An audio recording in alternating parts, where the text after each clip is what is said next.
दोस्तों आज है 4 अक्टूबर, ठीक है ना। और आज मैं जा रही हूँ अपने पति के घर।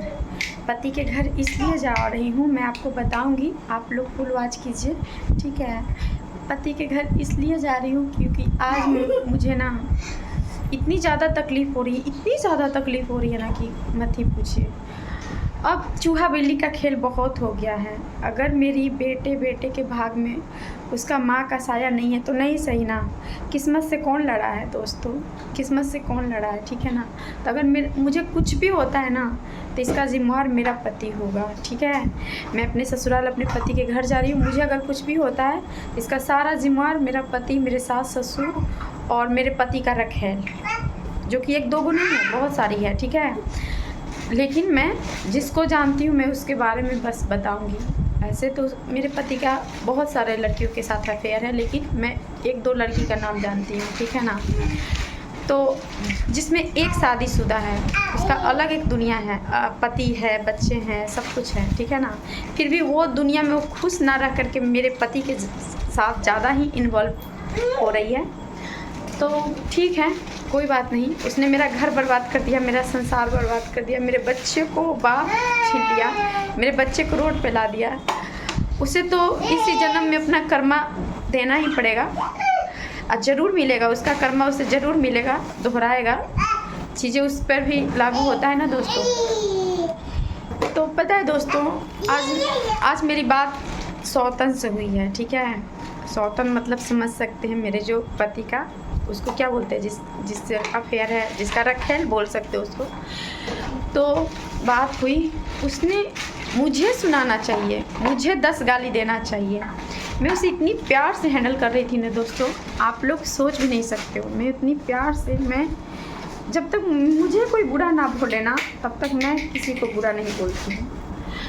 तो आज इतना ज़्यादा मतलब मेरे पे हावी हुई है ना, वो क्या बोल सकती हूँ। मैं तो उसे प्यार से अच्छे से समझा रही थी कि ये सब गलत है, अपने पति को धोखा मत दो, ये मत दो, मत दो।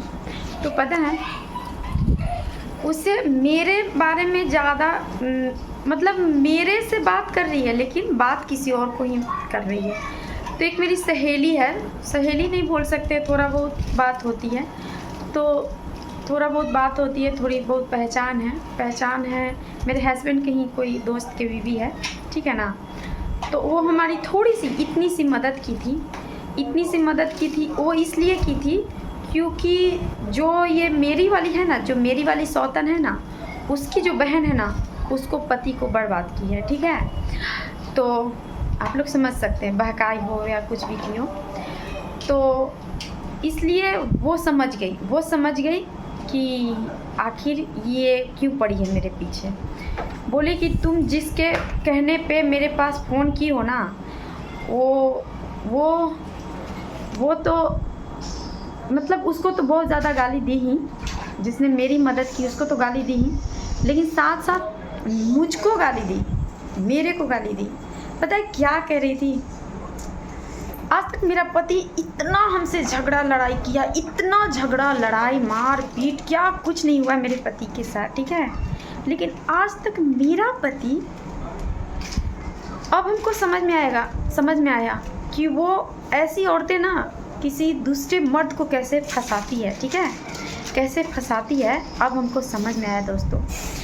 पहले अपने पति पत्नी को खिलाफ करती है, शक के बीज बोती है, तब उसका पति को अपना करती है, ठीक है। ऐसी औरतों का ऐसा हुनर होता है, ऐसी गंदी औरतों को ना इस तरीका का हुनर होता है, दूसरों को, पति को अपना बस में करने की हुनर होता है दोस्तों। मैं इसलिए यहाँ से जा रही हूँ अपने पति के घर। मैं सोच रही हूँ कि जहाँ रिश्ते की बात होती है ना, मेरे शुरू से एक आदत है, जहाँ रिश्ते की बात होती है वहाँ मैं दिल से सोचती हूँ और सोचना भी चाहिए।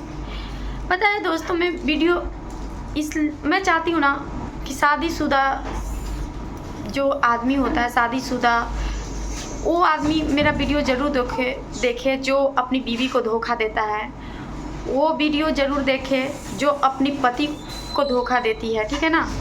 ऐसी औरतें मेरा वीडियो देखे ताकि वो इस चीज़ का रियलाइज़ कर सके कि एक पत्नी का धोखा देना क्या कुछ हो सकता है, एक पत्नी पे क्या गुजरता होगा, एक बच्चे पे क्या गुजरता होगा, है ना। तो पत्नी, मेरे हस्बैंड मेरे को धोखा नहीं दिए हैं, अपने बच्चों को भी धोखा दिए हैं। मेरा लाइफ नहीं बर्बाद किए हैं, अपने बच्चों को भी लाइफ बर्बाद किए हैं। ये तो आप लोग समझते ही होंगे कि कहते हैं ना कि जब पीड़ा तकलीफ़ हद से ज़्यादा हो जाए तो इंसान को ना डर ख़त्म हो जाता है। इंसान को लगता है कि अरे यार, इतनी गंदी लाइफ से अच्छा है।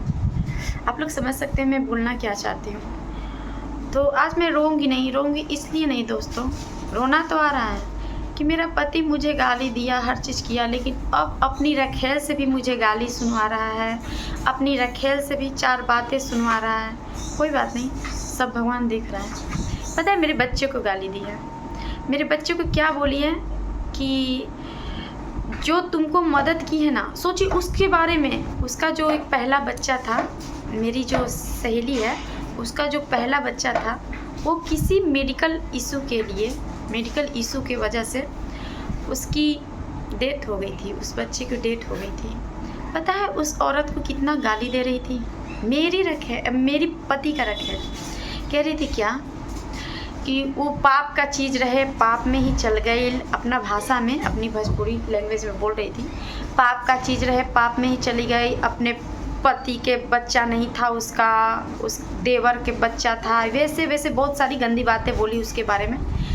आप लोग यकीन नहीं करिएगा, ये टोन देख कर के ना मैं उस पर इतना हावी हो गई। मैं बोली खबरदार किसी बच्चे के बारे में बुरा बोली तो तू जानत का अच्छी बारू।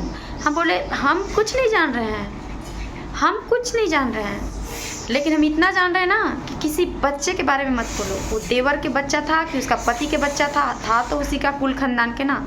तुम कौन होती हो लेखा जोखा लेने वाला? तुम देखी थी क्या मियाँ बीबी का प्रेम विवाह था, उन दोनों का आपस में प्रेम विवाह किया था। तुम देखने गई थी कि उसका बच्चा उसका नहीं है? मैं पूरा उसको बोली उसका बच्चा उसी का है, ठीक है ना, उसका पति का है। तुम अपना देखो तुम्हारा बच्चा क्या है। तो क्या बोल रही है ना, पाप की चीज़ पाप में चल गई, इसलिए तो भगवान पाप को उठा लिया। सोचिए इतनी गंदी लैंग्वेज किसी मासूम बच्चे के बारे में जो कि वो दुनिया में है भी नहीं दोस्तों। मतलब ऐसी औरतें कहाँ से ऐसे। अब मैं एकदम दिल से चाहती हूँ दोस्तों, एकदम दिल से चाहती हूँ कि मेरा पति ना उस औरत से शादी करे, सारा रिश्ता निभाए, क्योंकि वो इतनी गंदी है ना कि मुझे पता है ना, बात करने से 1 मिनट में समझ में आता है। मेरा पति को समझ में आए चाहे ना, मैं चाहती हूँ कि मेरा पति और उसका रिलेशन आगे बढ़े, शादी हो, सब चीज़ हो, ताकि उसे, मेरा पति को एक चीज़ जीवन भर पछतावा हो कि मैंने क्या खो दिया। इतनी गंदी लैंग्वेज किसी, क्या बोल सकते हैं एक बच्चे के बारे में? बोलिए, ऐसा बोलना चाहिए? तो उसका पति को ऐसे ही भड़काई होगी उसकी बहन जो है ना, वो भी धंधे वाली है, ठीक है ना, तो ऐसे ही उसका पति को भड़काई होगी, सबके बीच बो के। ऐसे ही मेरे पति को बोली, क्या बोलती है, तुम्हारा बच्चा तुम्हारा है कि नहीं है कौन जानता है। ऐसी तुम्हारा पति तुमको छोड़ दिया है, ज़रूर कुछ बात होगा। तुम पटना में रहती हो कहीं दूसरे जगह, अरे पटना में रहती हूँ पति से डर के मारे, ठीक है ना, यार लेके भागी नहीं हूँ तुम्हारे लोग के जैसे, ठीक है ना, किसी के पति नहीं छीनती हूँ, किसी के घर नहीं बर्बाद करती हूँ, किसी के बच्चे से बाप को अलग नहीं करती हूँ, ठीक है ना। डर के मारे तकलीफ़ हो रही थी, दुख हो रहा था, इसलिए मैं दर भटक रही हूँ, किसी के घर बर्बाद नहीं की हूँ, किसी अनजान आदमी के साथ रह नहीं रही हूँ कि तुम मुझको ऐसे बोल रही हो, ठीक है ना। तो मैं उसको बहुत कुछ बोल रही है तुम्हारा बेटा तुम्हारा नहीं है, तुम्हारा पति का नहीं है। सोचिए मेरे को बोली तुम्हारा बेटा तुम्हारा नहीं है, तुम्हारा पति का नहीं है, तुम्हारा पति बोल रहा था। मैं बोली ना, भगवान भी उतर के बोलेगा ना, भगवान भी कि तुम्हारा पति ये बोला, मैं नहीं मानूंगी। मेरे पति में मेरा इतना है, पूरा मेरे से इतना लड़ेगा, झगड़ेगा, हर चीज़ करेगा। मैं जानती हूँ उसको दूसरी कोई पसंद आ गई है, हर चीज़ करेगा, दूसरा शादी भी कर लेगा, हर चीज़ कर लेगा, लेकिन मेरा पति इतनी गंदी बात कभी नहीं बोल सकता है कि मेरा किट्टू उनका बच्चा नहीं है। ऐसा मेरा पति कभी नहीं बोल सकता, क्योंकि मेरा पति को पता है कि वो मेरा बच्चा है। तो क्यों क्यों बोलेगा? दुनिया के धरती के किसी भी कोने में डीएनए टेस्ट होगा ना तो मेरा बच्चा मेरे पति का ही निकलेगा। धरती पे जितना भी मतलब धरती पे कहीं भी कोई भी कोना में अगर डीएनए टेस्ट हो मेरे बच्चे तो मेरे पति का ही मेरा बच्चा कहलाएगा, ठीक है ना। लेकिन तुम अपना सोचो कि तुम्हारा कहाँ के है कहाँ के नहीं है। तुम तो हजार गो के घर बर्बाद करके हजार गो मर्द के साथ सोती हो बैठती हो, तुम्हारा बच्चा कहाँ के है नहीं है तुम समझो। अभी तुम्हारे अंदर ये सब कन्फ्यूजन होगा कि तुम्हारा बच्चा किसका है नहीं है, ये सब कन्फ्यूजन तुम्हारे अंदर है, मेरे अंदर नहीं है। मुझे पता है मेरा पति का बच्चा है तो मुझे अंदर क्यों कन्फ्यूजन रहेगा, ठीक है ना। मेरे बच्चे हर तरह से लीगली हर तरह से जायज़ हैं और हमेशा जायज़ ही रहेंगे, ठीक है ना, तुम्हारे तरह नहीं। तो बहुत हो गया चूहे बिल्ली का खेल दोस्तों। मैं सिर्फ और सिर्फ इसलिए जी रही थी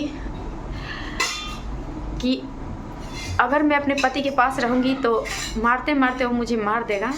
लेकिन अब मुझे डर नहीं लगता है, बहुत ज़्यादा हो गया दोस्तों। अब इतना मुझे अपमान नहीं सहल जा रहा है, बिल्कुल नहीं सहा जा रहा है। बेटे से मुझे बहुत प्यार है, दोनों बच्चे से मुझे बहुत प्यार है, लेकिन मेरी बेटी के लिए मैं थोड़ी सी चाहती थी कि मेरी बेटी तब तक मेरे पास रहे जब तक वो दुनिया को समझ ना ले। लेकिन अगर मेरी बेटी को ना उसके किस्मत में बिना माँ का लिखा है रहना तो बिना माँ के ही रहेगी, क्योंकि मेरी बेटी बहुत मासूम है, अभी बहुत छोटी है, अभी 1 साल की हुई है दोस्तों, आप लोग को पता ही है। तो अब बस बहुत हो गया, जो होगा देखा जाएगा। अगर मेरे बच्चे के अनाथ लिखा है तो अनाथ हो जाएगा, कोई बात नहीं। लेकिन अब मैं चीज़ों को बर्दाश्त नहीं कर सकती हूँ। मतलब पति की गाली तो सह रही थी, अब मैं पति के रखेल के अपनी सौतन की गाली नहीं सह सकती हूँ, बिल्कुल नहीं सह सकती हूँ। मैंने उससे बहुत अच्छा से बात की थी, बहुत अच्छा से बहन बहन करके उसे अच्छे से समझाई, लेकिन वो मुझे बहुत गाली वाली दी है, बहुत ज़्यादा। अब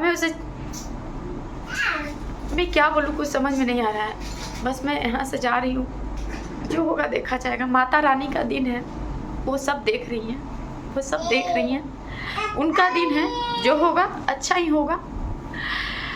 भगवान ने इन दोनों को जन्म दिया है तो कुछ तो सोचा होगा ना। मैंने आज तक कभी किसी का बुरा नहीं चाहा है, लेकिन माता रानी का दिन है, मैं यही चाहती हूँ कि मैंने आज तक जो भी अच्छे कर्म किए होंगे ना उसका फल मेरे बच्चे लोग को मिले, मेरा बच्चा लोग को हमेशा एक अच्छा लाइफ मिले, मैं यही चाहती हूँ माता रानी से। बहुत हो गया दोस्तों, वो इतनी गंदी है ना। अब मुझे पता चला कि मेरा पति ना उसके जाल में कैसे फंसी होगी, कैसे फंसे होंगे मुझे पता है, क्योंकि उसका काम ही है दूसरों को घर बर्बाद करना, उसका काम ही है किसी का पति छीनना, किसी का बाप छीनना, ठीक है ना। उसका काम ही है शादीशुदा मर्द को फंसाना। अब मुझे बहुत ज़्यादा तकलीफ़ हो रही है दोस्तों, मैं ज़्यादा नहीं बोल पाऊँगी। तो अब मैं जा रही हूँ अपने बच्चों को लेकर के अपने पति के घर, जो होगा देखा जाएगा। अब मैं नहीं सह सकती।